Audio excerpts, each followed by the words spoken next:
Hello, my friends. Hello, my life warriors, wherever you are in the world. I do hope you're having a good day. Welcome to the Day In, Day Out podcast. This is episode 75, and today I was very lucky and privileged to have Mr. Michael King. He is the he is the founder and managing director of iPullRank. He is also a keynote speaker, a marketing technologist, and a serial entrepreneur. I've got to say, it was a very interesting conversation. I was very happy to be part of it. Well, surely I should be part of it. I'm the host of this podcast. But anyway, sit back, enjoy the show, and yeah, please subscribe and have an excellent day. Hey, peace. Yay. Hello, my friends. Hello, my life warriors, wherever you are in the world. Welcome to the Day In, Day Out podcast. This is episode 75. I am pleased. I am very happy to have on the podcast today Michael King. I've got to say, this guy, he is a managing director at iPullRank. He's a keynote speaker, marketing technologist, serial entrepreneur, and he plays the banjo. Okay, the last bit I lied about that. I have no idea if he plays the banjo, but I know he's got a little bit of a sense of humor with the burning background on this thing right now. How are you today, Michael? I'm good, man. I'm fantastic. Thanks for having me. I'm excited to be here. I'm glad to have you here. Like, yeah, before we really sort of kick things off, yeah, you know what? I checked your Twitter, and all I've got to say is, for the love of God, for someone who lives in the UK, born, raised, everything like this, do not ever have fish and chips by what that lady prepared. No, no. Yo, that was crazy. Because you see videos like that online all the time. Like, I'm a really big fan of the old fashioned, like the drink. And I saw this video that was very similar to the one that I posted yesterday. And, Gordon Ramsay's reaction was like my reaction watching this woman make an old fashioned. So when I saw that, I was like, yo, first of all, I was crying laughing. And second of all, I was like, yo, I gotta retweet this. Oh no, I have seen a video on TikTok where they sit like similar type lady making tea with her daughter, and like it was like going, yeah, first you put in the milk. I was like, what? Then like, I was like, what? Then you put in the milk. I was like, oh God. Then like it was like just like then you microwave it. I was like, the look of horror on my face was like going, there are a few things like you cannot get hung in this country for nothing at all. You can commit treason, but if you came with either that abomination of fish and chips or the way they made tea, oh no, like it'll be a capital crime, I tell you that now. Yo, and he was like, "You've never been to Britain." I lost it. I was just crying. It's like she will show up one day, like at Heathrow Airport with her her passport, just come up on the database and go, no. As it should be. As it should be. So I'm originally from Philadelphia, and Yeah. the thing is that people mess up cheesesteaks in every other city in the world, and so like my friends are always like, yo, let's go to such and such and get a cheesesteak. The person's from Philly, it's authentic. And so, I'll humor them and I'll go and I'll watch and I'm just like, nope, nope, no. And then I just like walk out of the place and they're like, oh, but it's so good. It's like a Philly cheesesteak. And I'm just like, no, it's not at all. You know what? I have never been to Philadelphia. I've been on the East Coast of the States, New York, all the way down. As far north as Boston and as far down as Washington, D.C. So, like, the thing, like, I haven't had the privilege to have a Philadelphia cheesesteak, but I've had a deli sandwich. Like, and like, this is the whole thing. Like, if it doesn't feel like it weighs 3 pounds, and basically changes the bag translucent. I was like, yeah, it's like you haven't really had a deli sandwich. You're just like, oh yes, I had a deli sandwich. And that's the thing. You go to the corner store or the bodega, as they call them here in New York, and you get like the best sandwich. You know what I mean? Like it'll be like 3 a.m. You just got Yeah. out of wherever you coming from. You're like, yo, I gotta get a turkey and cheese. And all you gotta say is like turkey and cheese, and they know exactly what to put on it. And it's like the most perfect sandwich. Excellent. Loving it. No, like you see, I could just talk about food now for the rest of this. So it's like, why did you guys start? I think it was about SEO, but you know what I mean? We just went off on one. I was like, yeah. But yeah, I've got to ask you, like, sort of just getting into it. Mm-hmm. You did a internship for Microsoft. I How, did. yeah, how old were you when you did this? So that was 95. I was 14. Okay, They okay, had a high school internship program, and technically I wasn't supposed to be in the program, right, because it was meant to be for people from the Seattle area, and I wasn't from there. But my dad also worked at Microsoft, so he's able to say like, oh, he lives with me, and so I ended up going out there for the summer, and my job was basically like webmaster, and this is before the idea of working on the web turned into 50,000 different jobs, yeah, where you just did like everything, right? So I made websites for Microsoft's intranet for the OLADB and ODBC groups, the groups that yeah. ultimately merged to become ActiveX. And it was actually that summer when CSS came out, ActiveX came out, like the web, had dramatically leapt forward. And this is like in the middle of the browser wars, so Internet Explorer was more of a thing. Yeah. Um, so it was a crazy summer, and it actually came back to help me out later in life, because when I first started writing for Moz, the guy that was the VP of marketing and then was ultimately the CMO of Moz Mm, was somebody that was in my internship program with me, and he and we had built this thing called Intern Web, which was basically like social media for the interns, right. at Microsoft. And we got featured in the Microsoft newsletter called the Micro News. So like he and I were friends. We lost touch over time, but then like we reconnected after I got to Moz, or I started talking to Moz. So it's just really interesting how like that experience definitely helped drive the rest of my career. Mm, Um, because I just made websites before then. Like it was just a thing I did. I was just like, I got this book called Creating Cool Websites with HTML, and like maybe the beginning of that summer or beginning of that year or whatever. No, it was beginning of when I started in high school, and then that summer I went to Microsoft.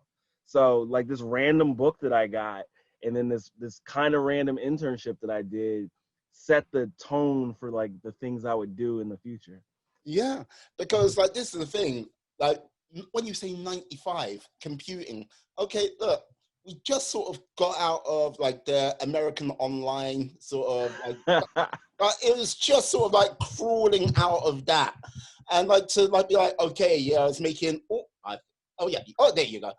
You were making websites, like before that. It's like that is kind of trippy.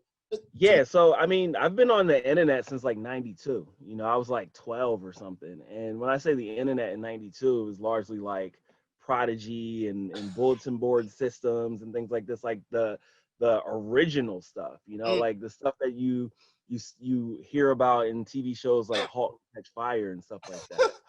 Um, so yeah, like in a lot of ways, that those formative years like very much prepared me for this stuff. So the first job I ever had, and I've told this story before, but I always think it's an interesting story. And first, not even job, first time somebody paid me to do something, like period, was because I hacked this server, and I kept hacking it. And then one day the owner and operator came on the chat, the Linux chat, and he was like, "Yo, can you please stop hacking me? I will pay you to do something." And he it was a smart strategy. Like for effectively $150, this guy like got his livelihood back. So he basically hired me to write tutorials for Perl scripts, like like guest books and all the stuff like the early web had. And he paid me $150. I used it to buy a pair of Jason Kids, and that was it. I didn't really at the time. I wasn't like, yo, I'm gonna make this a career of some sort. I was just like, Yeah, oh yeah, that's the internet. That's a fun thing to play with. So yeah.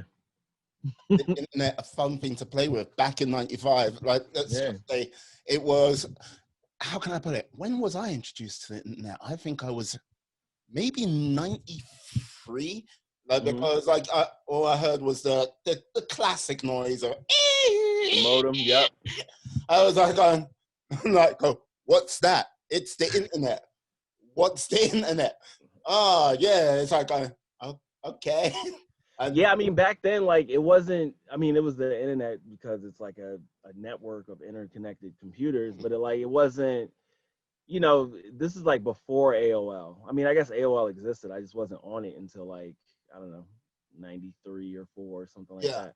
But like, it would be, I would use my modem, my like 1200 BPS modem to call my friend's computer across town so that we could like chat and share files and like, you know, like games that people made in QBasic and things like that.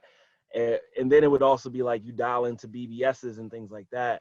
But that's why it's kind of like I don't have the same learning curve that a lot of people have when they come onto the web, or they came onto the web like hmm, after 2000, and they don't know how to use command lines and things like that. Like, that is all stuff that you had to know how to do to use things when I was younger. And the other thing is that, I come from a world where it was like, all right, to build a website, there was no front end and back end. There was like, no, you build a website, hmm, and you got to figure out how to configure the server, and you got to figure out all these things. So, this idea of like, oh, you just do meta tags, or you just do, excuse me, you just make components in React or whatever, like, that is so foreign to me because I'm just so used to it being like, no, yo, you handle everything. yeah. You know what? This is the thing. Like when I was doing HTML, like Mm-hmm. for a semester or two, like Mm-hmm. I was how can I say it? I was awfully excited when I had a rollover graphic work for me properly. it's like it changes. It's a miracle. Again, yes, yes. You Mm-hmm. know what I mean? Like, I don't forget about getting into anything complicated like Java or anything like that. Like, you know what I mean? That was about as far as it went. And Pascal as a programming language. But yeah, but no, Yeah. no. And that's the thing, when I was younger, like that age, I just wanted to be a game programmer. Like, that was my original dream. Like, I was just like, yeah, I'm gonna, learn how to code. I'm gonna go to school, get a degree in computer science. I'm gonna get out of school and I'm gonna make $65,000 and I'm gonna make games. Like, that was my dream, right? So everything I did as a like adolescent youth was around that. It was like, all right, I want to buy all these books on coding. I went to like computer camp and all these other things, but at the same time, obviously I had other interests. Like, I went to basketball camp. I Hmm. was making music, all this other stuff too. Um, but yeah, my expectation was just like, all right, I got to learn as much as I can now because it's going to be even harder when I get to college. And that just wasn't true. Like, I was, I was well ahead of our curriculum at the time. And, it was kind of boring because like I already knew C, I already knew Pascal, I already knew Basic, I already knew, only thing I learned in school was Java. But I already knew JavaScript, and obviously those two things are different, but it's all C-based syntax. So like, it wasn't difficult to wrap my head around things. Yeah, So, but if you think about it, when you went to college, like Howard, mhm, right?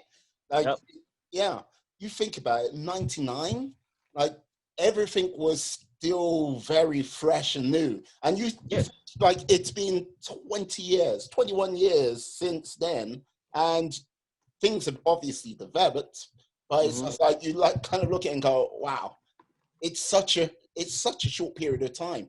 And to be like, okay, the curriculum, yeah, how comes you guys are not doing this and how comes you're not doing that? And they must probably look to you and just only work this out ourselves. Yeah, and to be fair, you know, Howard's curriculum has come a long way. They've partnered with Google since I left the school, and you know, they've just dramatically improved what they offer. So, you know, had I been a little younger, it may have been um, more interesting to me. And Mm, that's not to say that like the math stuff that was all valuable because I didn't know, you know, calculus 3 and discrete structures and linear algebra and all that going into it. But you know, for what we were doing on the actual coding side, I was just like, this is stuff I was doing when I was 13. yeah. You know, like it didn't really make sense for me. And so the point I was trying to make is that, you know, with things moving so fast, like when I got into school in 99, there was like no Google. You know, Google like popped up at the end of my freshman year, and I remember it being talked about and so on. And then, you know, fast forward a couple years, like all anyone was using. Um, so I had always imagined like, all right, if I didn't go directly to work for some, you know, computer or some gaming company to build a game, Mm, I would have ended up at like a DEC, which was like, you know, like a Sun Microsystems or whatever, which were like some of the bigger um, computer companies at the time.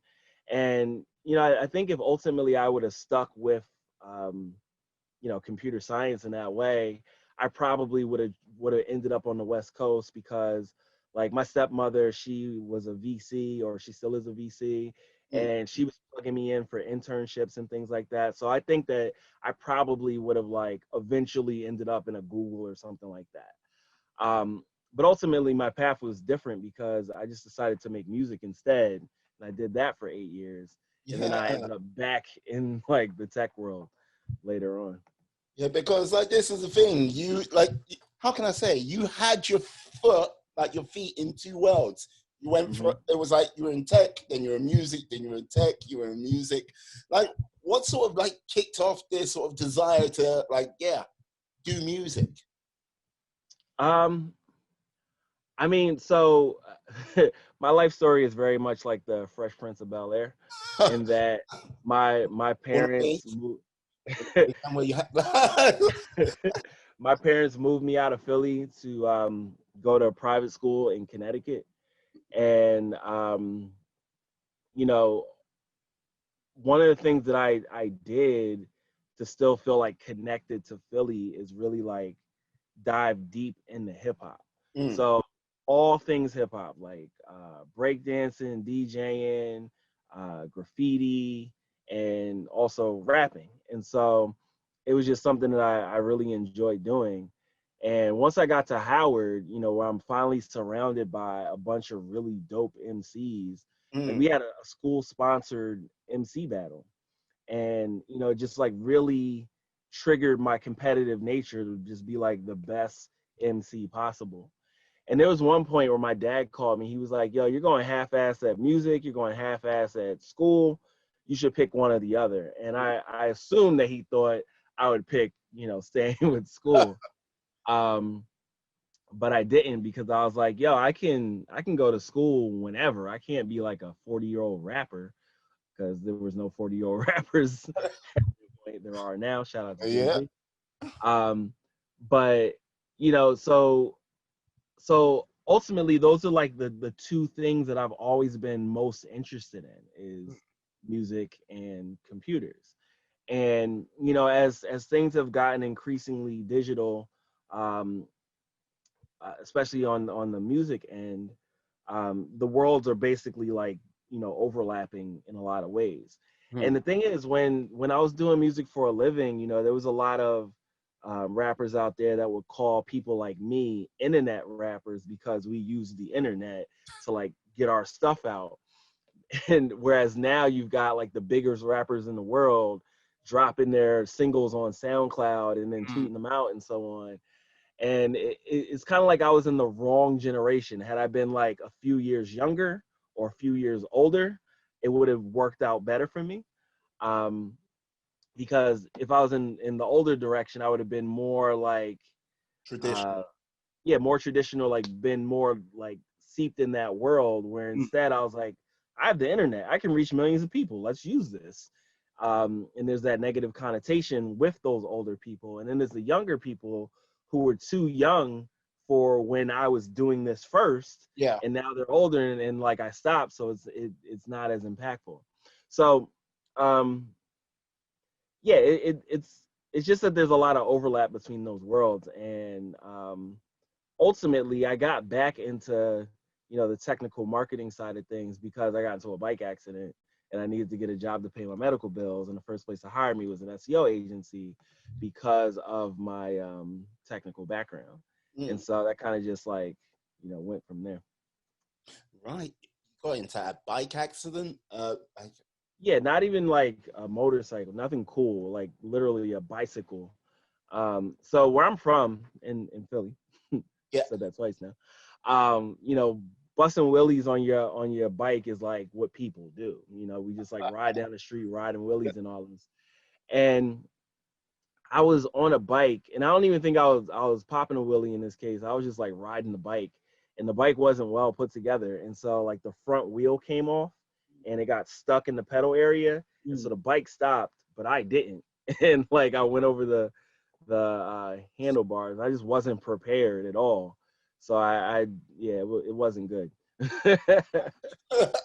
I'll just be grateful there was no sort of like cell phones around to record your accident at the time.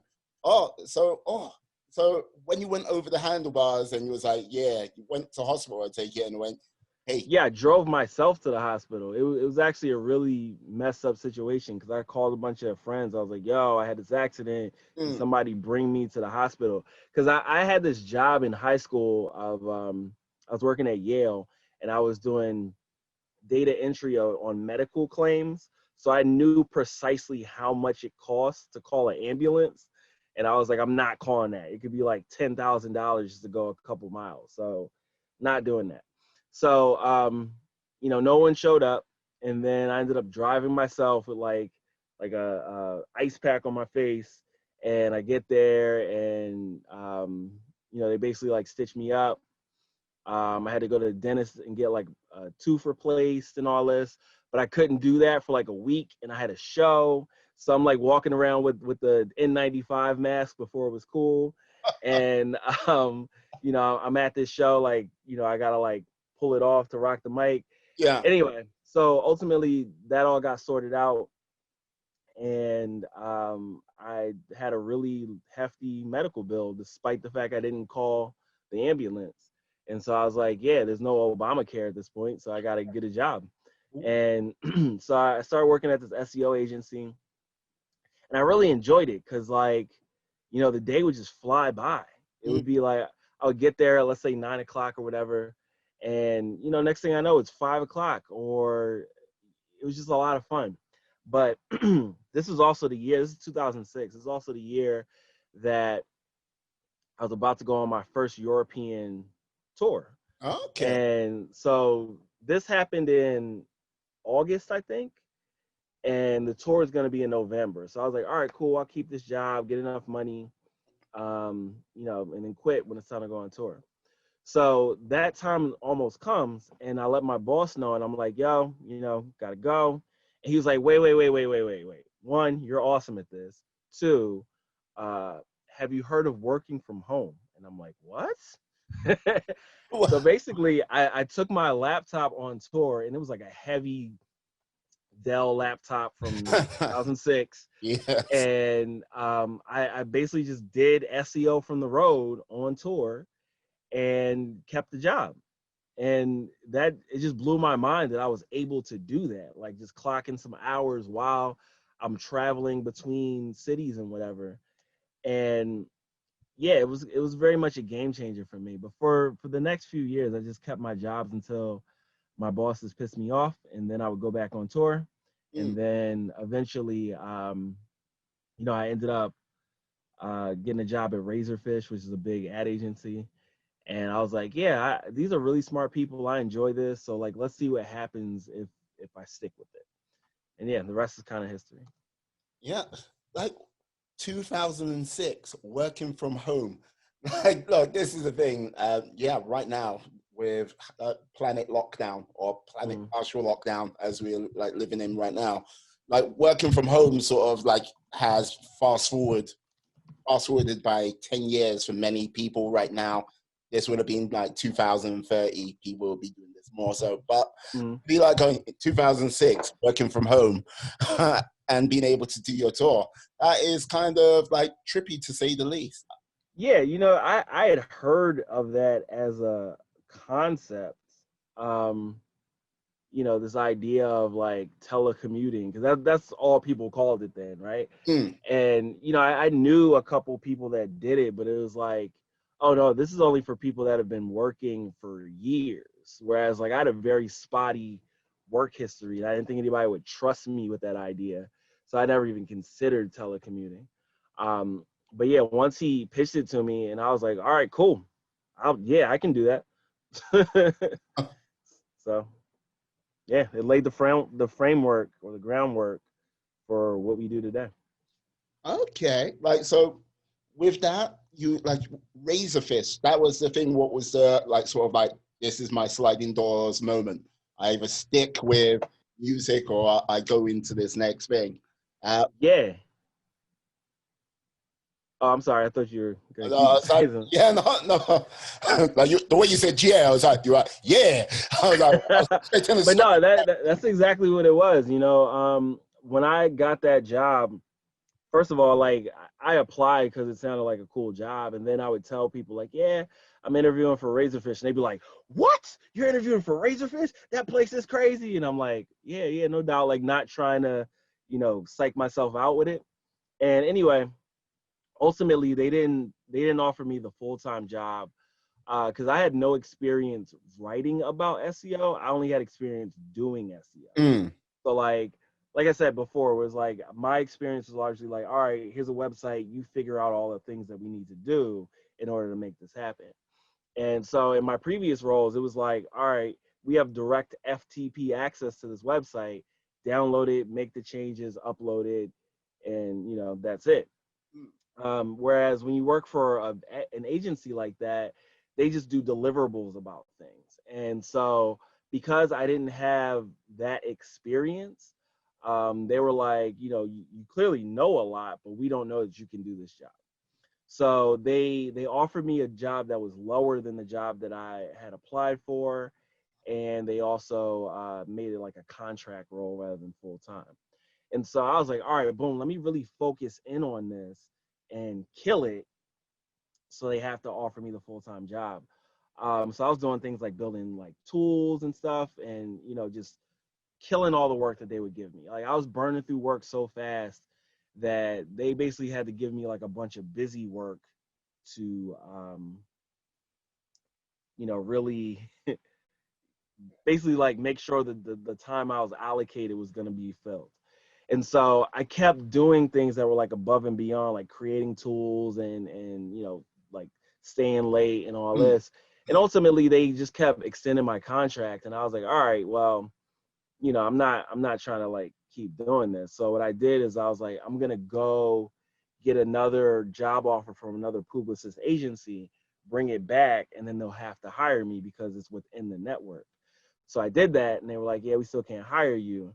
And so then I took the job at Publicist Modem and moved to New York. And then like my SEO career kind of just went from there when I got really involved in all the thought leadership stuff. Because like when you like, I know SEO, search engine like optimization, and people like when you say that to people, they do two things. They either look at you completely blank, Mm-hmm. or the second thing is they look at you and go, you know the dark arts. It's like just like tell me more. So like this is the thing. You really got your reps in at Razorfish to get to build up your skills. So you knew about the writing side. So you knew the mechanics, but the writing side, was that like for articles or? No, so it's more like writing the deliverable. So whereas previously someone would just give me a website and I would fix it, what they did is they would write like a PowerPoint about all the things that were wrong and all the things they recommended fixing, right? Ah. So then the next step would be like a presentation of that. And then once whoever needs to be on board is on board, they go and fix it. And then we look again to make sure that they're doing it. So effectively, it's just like consulting, right? Okay. Rather than like actually doing stuff. And, you know, it Some was consultants tricky. would argue with you, say consultants always do stuff. Mm. Oh, look at the eye roll. It's like, I'm saying like there's a lot of consultants that can tell you to do things that they've never done. So okay. I mean, who would you rather hire? Someone who can talk about doing stuff or someone that can actually do stuff? Well, you know, I mean, if I was in charge of a corporate budget, you know, you never know. You never know. But you know, it was actually kind of tricky at first because um you know, it's like I would be interacting with people that didn't know how to do things Yeah. when I did, and they'd be trying to tell me like, no, it works this way, and I'm like, actually, it doesn't. But I didn't have the gravitas at that point to be able to be like, no, that's not true, and we shouldn't be writing about this way. Mm. So once I was able to like really understand that, because at first it was like, oh, I'm assuming these people are all just better than me at all of this, and now they've transitioned to writing about stuff when it's not true. So once I figured that out, and once I got to the point where I was like comfortable with deliverables and all of that, then I was able to inject like the more creative aspects to it as well. So like as I've gotten more involved in thought leadership, it's like, okay, the way that we do this as an industry is wrong, and I have a better idea for how we do it. Mm. And so that's driven a lot of the success that we've had, because more often than not, I've been right. And I'm not saying this like I'm some sort of genius or anything. It's just I have a confluence of experiences that make me understand this in ways that a lot of people in our industry don't. Mm. And that's not to say that you've got to be like super technical or you got to have the background that I have to figure things out. There's plenty of people out there that have come up with clever things that have never, you know, written a line of code. But in a lot of cases, SEOs are happy with being like, oh, it depends, or, you know, it could go this way or it could go that way, which to some degree is true. But if you have a better understanding of the computer science behind things, Mm. you know which of those it depends are not really it depends. It's like it's because of X, Y, and Z. And if we do A, B, and C, we can impact that. And so having that context has allowed us to be very successful at getting results for our clients. Mm. Like one of the things which, like, with the whole pandemic going on right now, like Mm-hmm. with the amount of internet traffic, I have no idea what percentage has gone up. Has that made SEO tougher now, or has it made it easier? It hasn't made it either inherently. It's actually it's made there be more opportunity. So what you're talking about impacts search volume, like the Yeah. amount of people searching for a given thing, right? Um, it doesn't inherently make the SERPs more competitive. Mm. What makes the SERPs more competitive is the fact that more people are like, all right, well, we're not going to spend a ton of money in paid media. Let's focus on lower funnel traffic that is quote unquote free. Yeah. So the reality of it is that people will spend 100 times more on paid search than they'll spend on SEO. But because everybody's paid search has been slashed and the display has been slashed and so on, they're trying to figure out, okay, where can we put less money to get more value? So the issue is more that more people are trying to do SEO right now. And so the competition is going to go up. But the fact that there are more people going online does not inherently make SEO harder. Right. I see. So just basically because everyone's budgets are being slashed, and that's going to be going forward for God knows how long. Mm-hmm.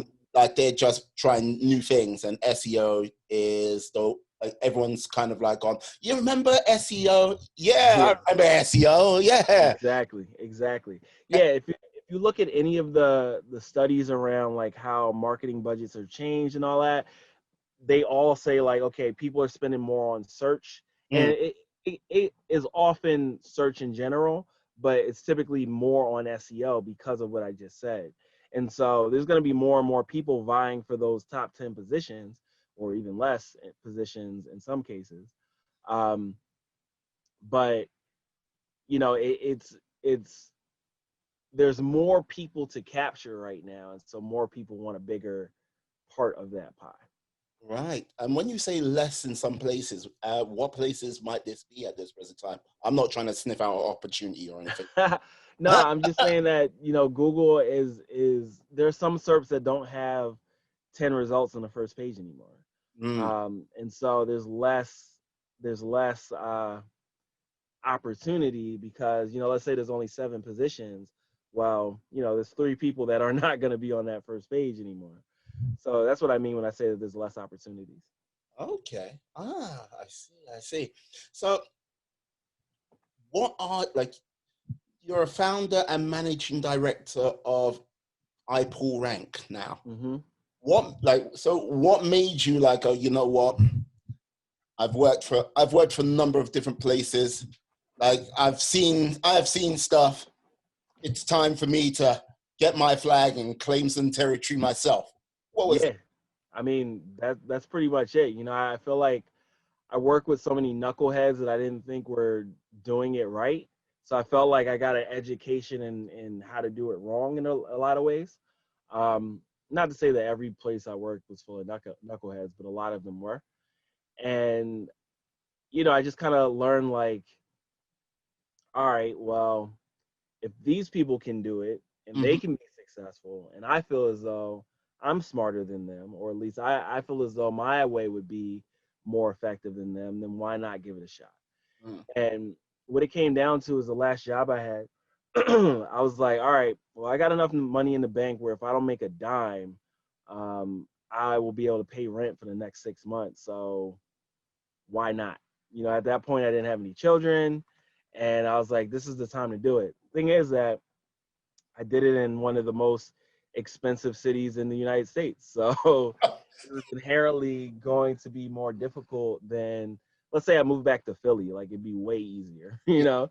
I was talking to Will Reynolds one time when I was in their office for a event they had, and I was just curious. I was like, yo, because they have almost the entire building. It's like this 8-floor building in what's called Northern Liberties in Philly. Mm. And I was like, yo, how much does a floor in this building cost? And at the time, we were in a WeWork, and that WeWork was probably, you know, a little less than the size of my apartment. And we were paying something like, I want to say like 14 grand a month, right? Oh. He was saying for an entire floor, which had to be like at least, you know, 7,000 square feet, they're paying 8K a month. And I was just like, what? Like, so it just kind of gives me the context of like, you know, me starting my agency where I am is just inherently more expensive than other cities. So it's like I play the game on the highest difficulty possible. Um, but yeah, it really just came down to, you know, me getting to a point where I feel as though I'm creating things for this space, Yeah. and to do it for other companies because I am so visible. I often ran into these issues where the company wanted to do something, and then people would be like, Mike, why are you doing that? And I'm like, that's not me, that's the company. So I needed to get away from that. I needed to be in a place where I can make the decisions that I'm being held responsible for. I see. I see. So, like, basically, where you could read Cat in the Hat with your smoking pipe and jacket. That was before then, but yes. Ah. So with this, you're like, I've got to say, when you say 14 grand for a week works, like, which 14 grand, it's like, oh my God. So like, I imagine taxes, like New York is like, how can I say, they are a expensive tax state as well, aren't they? Well, I mean, not as expensive as your taxes are. Hey, look, uh, uh, it depends where you're looking at it from. If you're looking at it from like, yeah, like 1% earning, like top 1%, yeah, there's games you can play. But there's, like, yeah, when you're in that game, no one pays all like what they're meant to really pay. Right. Pretty much. Yeah, but taxes are definitely higher here because New York has both state and city tax. Yeah. Um, most other most other cities don't have that, or most other states don't have that. And the other thing is that, I actually registered my business in New York State, Mm, which typically people don't do. They typically will register their business in a state like Delaware or another state that doesn't have state tax. yeah. And the reason why I did that was because at the time, New York had this promotion where you didn't pay taxes for 10 years. Ah. And but they specifically had it for tech companies. And I assumed, I was like, well, we're a tech company. No, we're not. We're a professional services company. So that was actually a large mistake that I should probably rectify sooner than later. I'm sure you will. I'm sure you will. And so, so this is the thing. You're doing this like you're contemplating the rent in New York and trying to get out of that. And yeah, what got you onto like speaking as well? Yeah, that was like a natural progression for me because, again, I made music for a living and I played shows all over the world. Mm. Well, I didn't play in Antarctica, but everywhere else. Well, I'm sure if you give you enough time, I'm sure you would be there. Hey. Yeah, I'd be playing in like a snowsuit. That'd be great. Yeah. Um, Can you hear I me? Now, one time I played in this like really cold place in Canada, and that was enough for me. So I'm all good on Antarctica. But anyway, as I got more into the space, because I didn't know much about the SEO community until like 2010 or 2011. Mm. Because I was just doing it and it was like just a job. I wasn't really reading the blogs like that. And I actually ended up like reinventing the wheel a bunch of times as well because of that, because like I didn't know what people had out there. Um, but anyway, as I learned more about it, the more I was like, yo, this is cool. Like this is like doing a concert. Mm.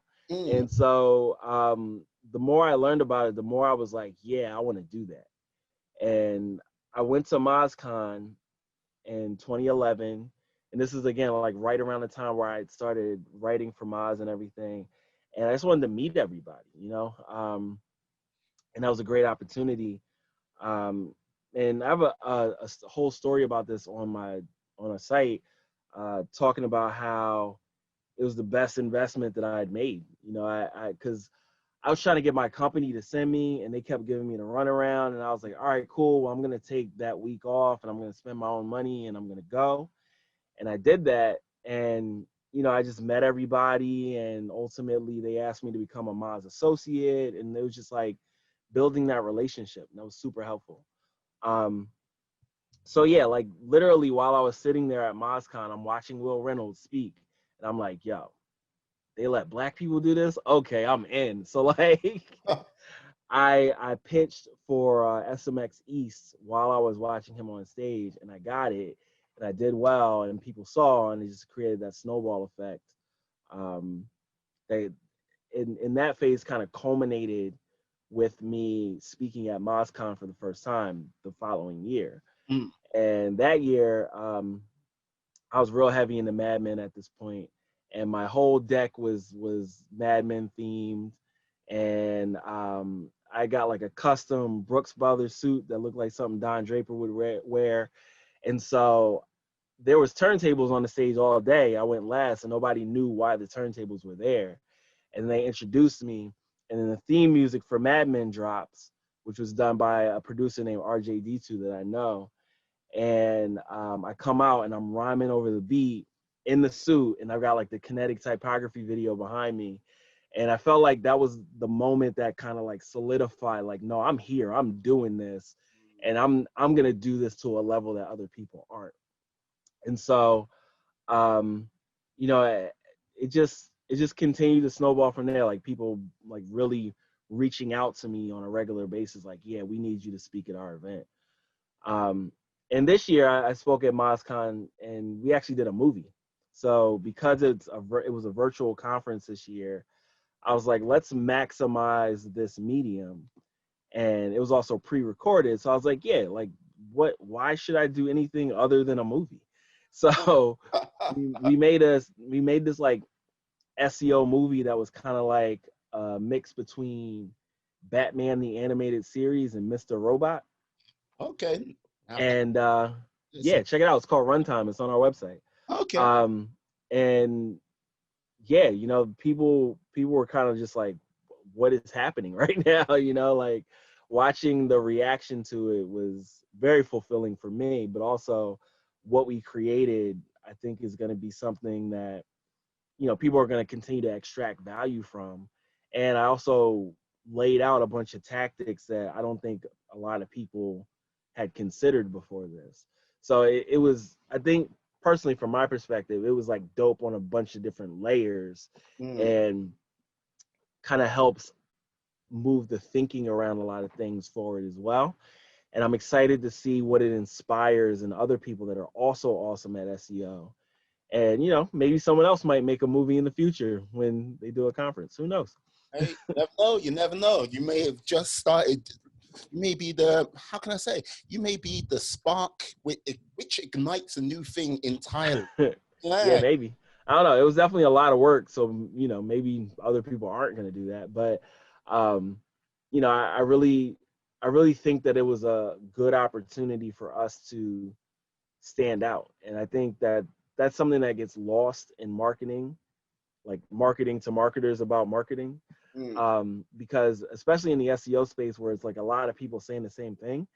And when I approach things, I'm like, all right, you know, even if I'm saying the same thing, how can I say it in a way where there's a unique value from what I'm doing? Mm. And frankly, I'm just kind of surprised that more people aren't doing that stuff because we're all marketing to marketers about marketing.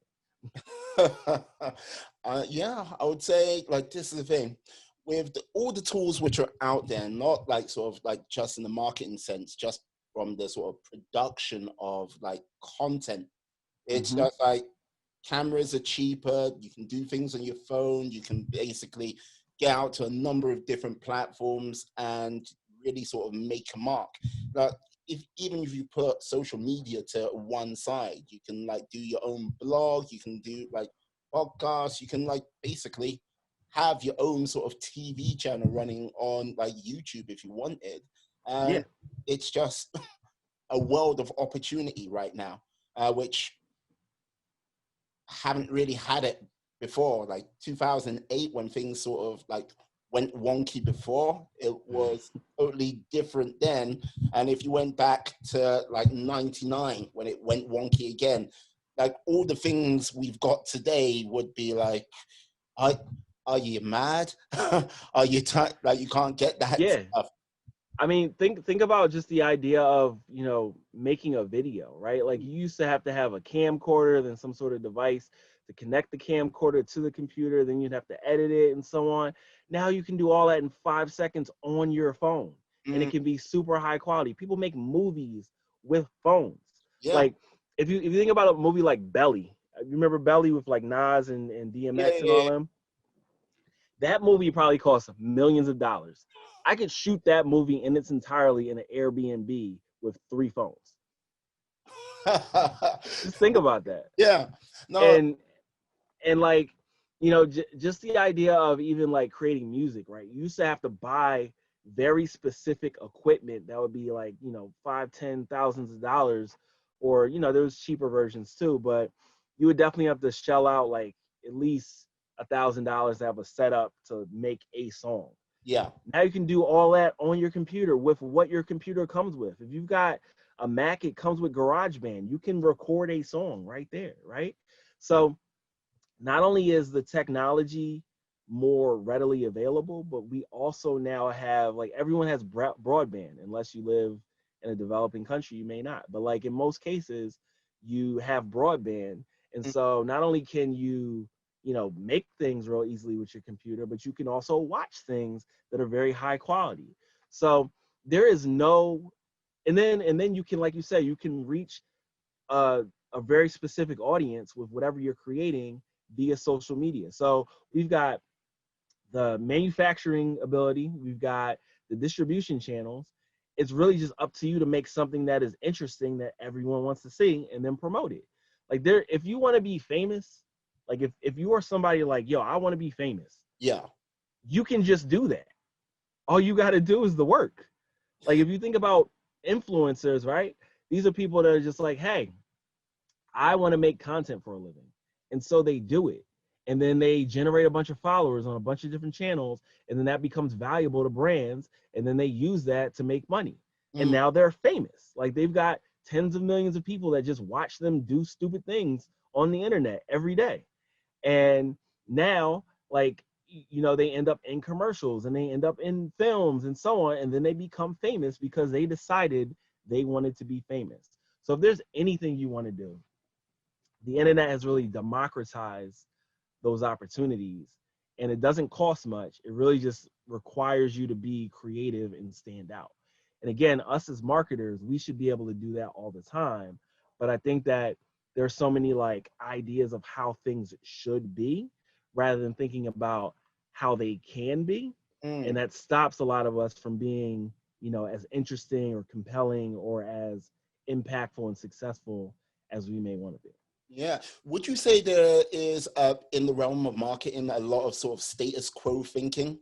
Oh, of course, of course. And I don't know that that is anyone's fault.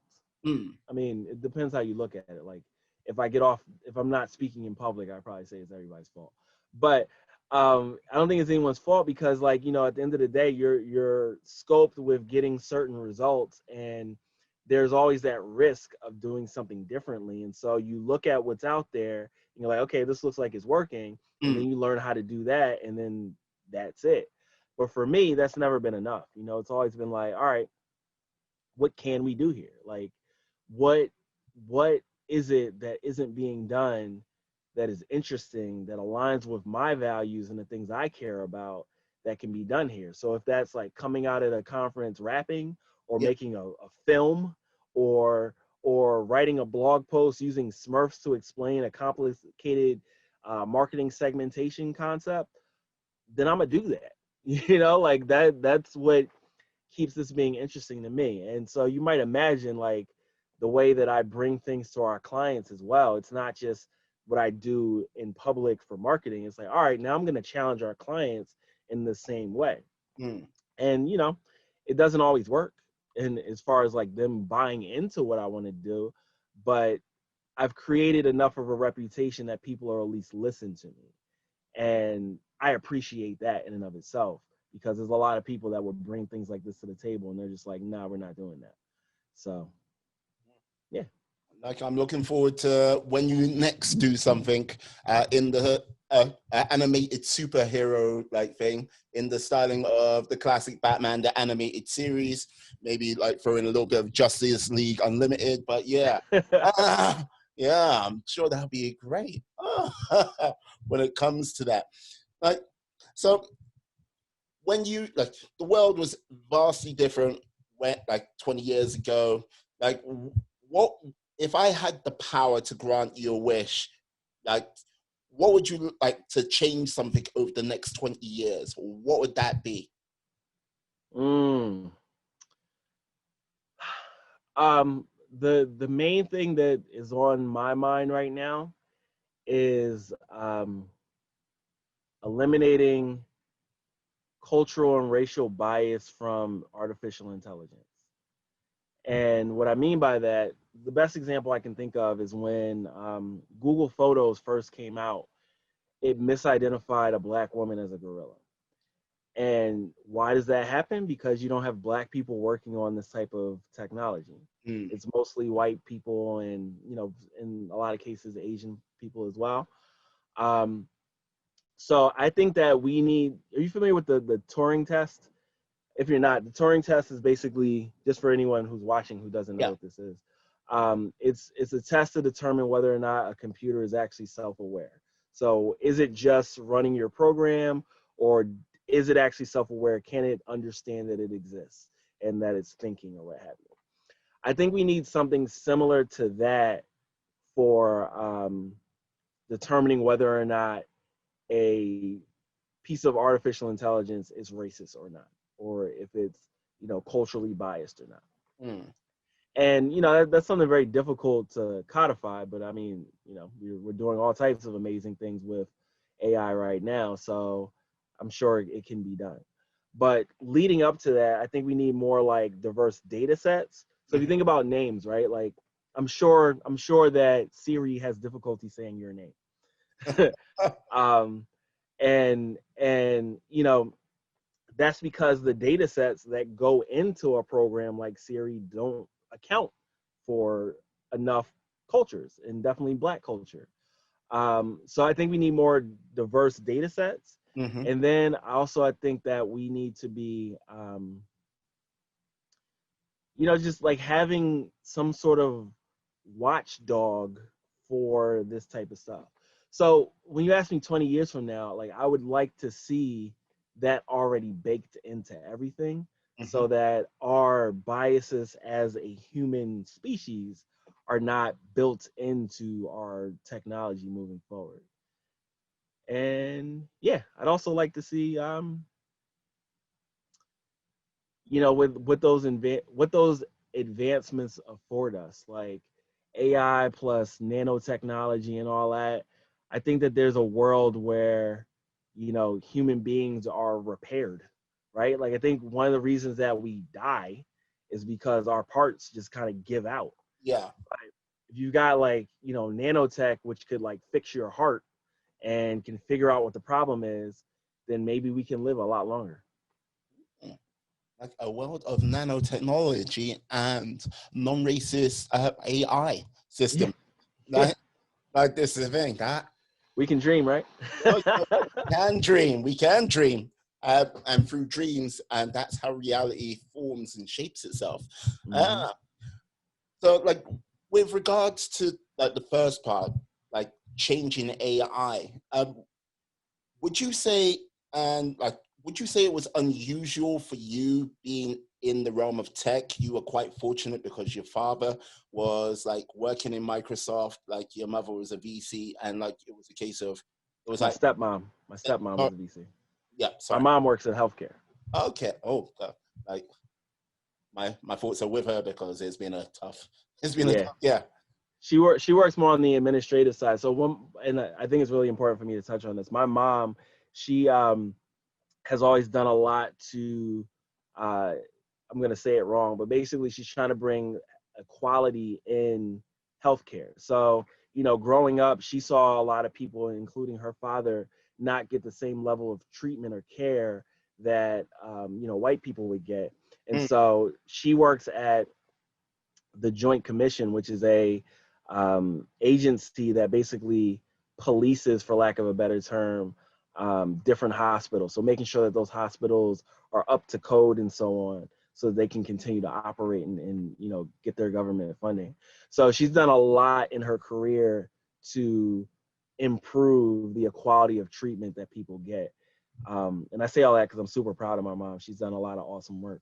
But yeah, so I was definitely very fortunate because there's a lot, like I said, a lot of the people that I went to school with, mm, it was their first exposure to coding when we were, in college, right? Whereas again, I've been doing this since I was 12, and it was yeah. largely just out of me being curious and having access to computers, and then my parents supporting me learning about that stuff.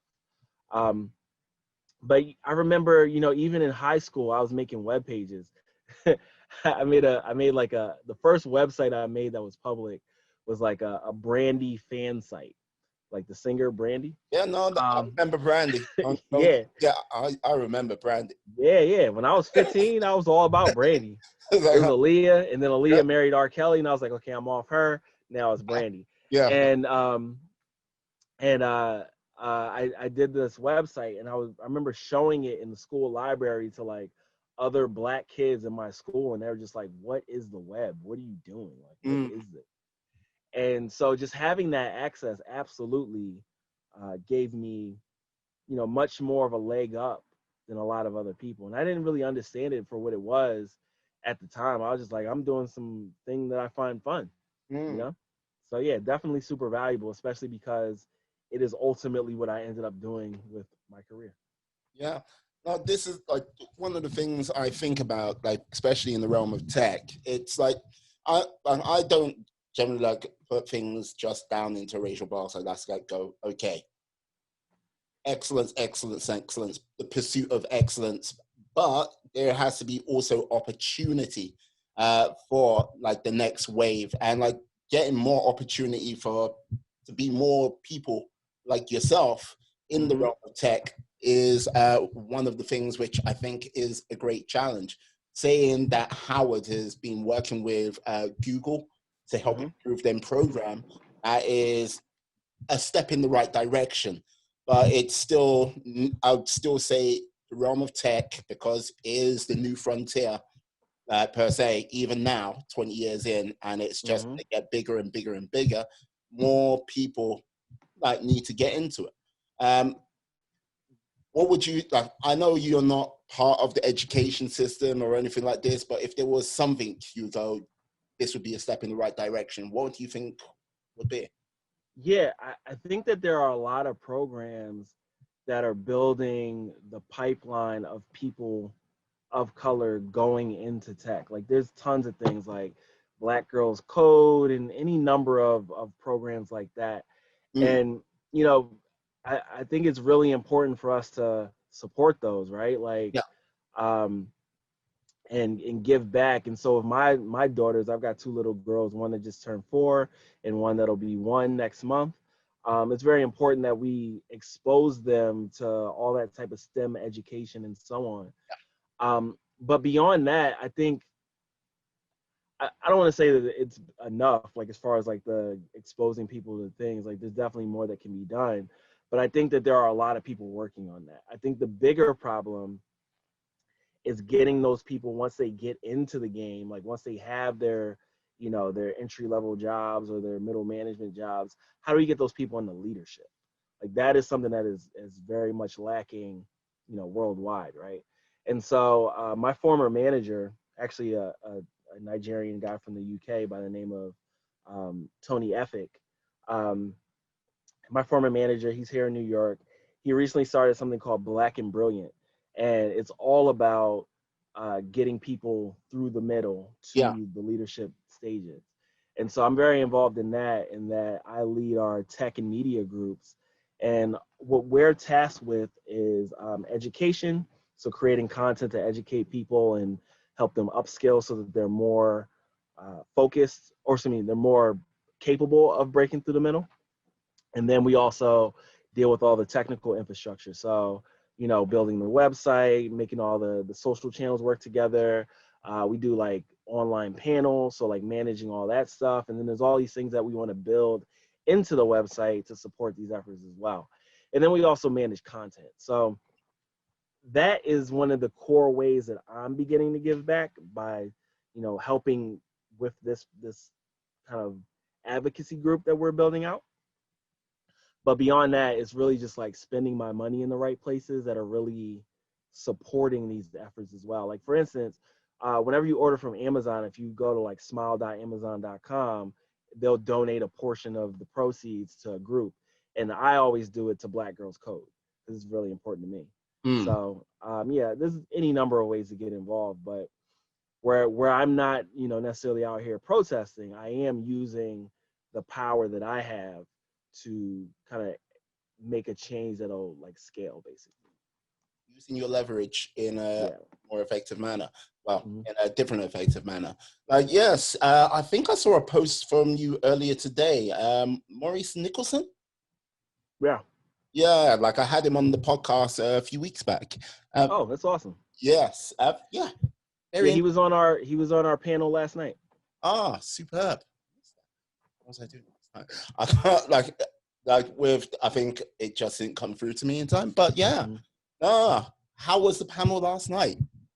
It was great. It was great. We had, you know, 5 different panelists from different types of organizations. So Maurice is from Google. Yeah. We had a couple other folks from like NBC Universal and like CMO of a big agency and so on. And this is the second panel that we had. We had another one last week. Very similar type of group of people that have made it to leadership. Like one of which was CEO of Ogilvy and Mather. someone who's in, hiring leadership at Google and so on. So it's a lot of great insight from people that have made it to leadership positions and what is it that they had done to get there. So I think it was very much like a conversation to help motivate people and also give them direction and give them some game of how they should like identify advocates and leverage their networks and so on. And just a lot of things to like help galvanize folks and make sure that they're going in the right direction. I think that we have a very hungry group of people that are looking for this type of support. And these panels are just like a good way to let them know, like, hey, we're working, like we're making things happen. And these are like short-term things that you can see and be involved in so that you can, again, just get some game so you can get more prepared to break through the middle. Ah, superb. I'm liking that. Like, yes, like fighting the good fight, as they say, fighting the good fight. Ah, superb. Like, if there was like, what would you say was one of the main key things that you have learned over this pandemic period? I really don't like being at home too much. Daddy. Well, okay. Nah, I love my children. I love my family. But I also like to travel, and this is the most I've been in one place in years. Because like I said, I made music and I toured a lot, and then with all the speaking and all the client stuff, like visiting clients and so on, it was at least once, twice a month that I was going somewhere. And like last year, I was going to see one of my clients in LA once a month. So, it was like a constant back and forth. And there's just a certain amount of space that I get mentally by traveling. Like I have the time to like think through ideas, because the rest of my day is like in service of everyone else, right? Like whether that's my team, my clients, my family, and so on. So just having that space to really like think through things and be creative is something I'm missing. But I just got to be creative about doing that within the frame of what we have to do so everybody can be healthy, safe, and happy. Perfect. Like my last question, my final one, because yes, like, has there been a guilty pleasure you've had during this lockdown period? Guilty pleasure. I mean, so I don't watch as much TV as you might imagine. I've watched more since I've been with my lady because she likes to watch TV. But I'm really into this TV show called The Good Place. It's a really good show. Yeah, it's so clever. I love it. Okay, wait. Like, if anyone hasn't watched it, like, what season are you on? I'm on season 2. You're on season 2. Yeah. Did you see it coming? No, not at all. Not at all. And that may be because like when I'm watching TV, I'm not really a critical thinker in that way. I'm just trying to like be entertained. Yeah. So yeah, I wasn't thinking like, oh, could this be? Yeah, no. Yeah, when it dropped, I was like, oh my Lord. I was like, yeah. I was like, well played. Yes. Oh, I like it. The Good Place. Perfect. Would you be able to tell people the lovely people out there, where they can find you? Absolutely. I am iPullRank on Twitter. You can also come and see us at iPullRank.com. And yeah, those are the primary places to find me. Excellent. What I'll do, I'll put that in the description down below so they can find you. And yeah, I've got to say, Michael, thank you for coming on today. Thanks for having me. And yeah, I'll definitely try getting you back on in the future. Like, yeah, I'll find out a little bit more about you, like if like what sports you're into and stuff like that. Basketball, of course. Like, yeah, like this thing. Yeah, I most already just throw in something with the balls and stuff like that. See if it triggers you, and just like wait. Like, I mean, so my dad, being from New York, was a Knicks fan, and I'm a Sixers fan because I'm from Philly. But yeah. you know, when I lived with him in high school, that was when the Knicks and Bulls, you know, the Bulls were just shutting down the Knicks every year. So I don't have any, you know, it doesn't hurt me, but my dad went through it. It's like they did it to me again. Why? Why do they hate me so? Just let a man have a little bit of joy in his life. Oh, for sure. Cool. I'll definitely get you back on. As I say, thank you for coming on today, Michael. It's been a Thanks for having me. no worries. I'd like to say thank you to all, to my friends, my life warriors out there. Please stay safe, stay well, be excellent, be cool, be fantastic. Be all the positive bees you can be in this world and then some. Thank you much, guys. Peace. Yeah, we are